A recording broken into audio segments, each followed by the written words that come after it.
Okay, so so the question is, how many letters of recommendation does a student need when applying to medical school, and what should you be giving your letter writers to help them write your letters of recommendation? So we generally recommend that students have a minimum of 4 letters of recommendation. Keep in mind that some medical schools are going to have their own letter of recommendation requirements, but we generally recommend a minimum of 4 letters of recommendation with 2 letters of recommendation from science professors.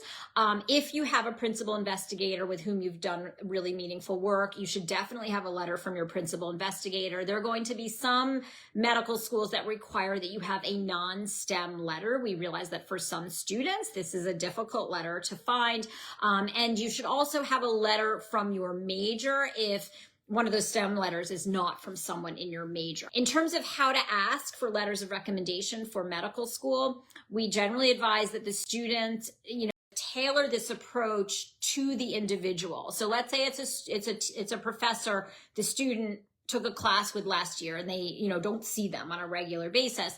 They might just, shoot that professor an email, hi, Dr. So-and-so, as you know, I'm applying to medical school. I was wondering if you'd be willing to write me a strong letter of recommendation. I'm happy to make this process as easy for you as possible. Attached is my CV or my resume. I'd be happy to meet with you. I'd be happy to Zoom with you.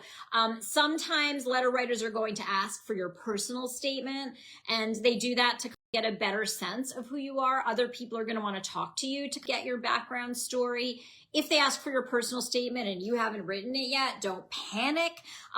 Just write something up. Write the initial draft of your medical school personal statement. They want that personal statement because they just want to have a sense of who you are and how you ended up choosing medicine as a career if that isn't something that they already know about you.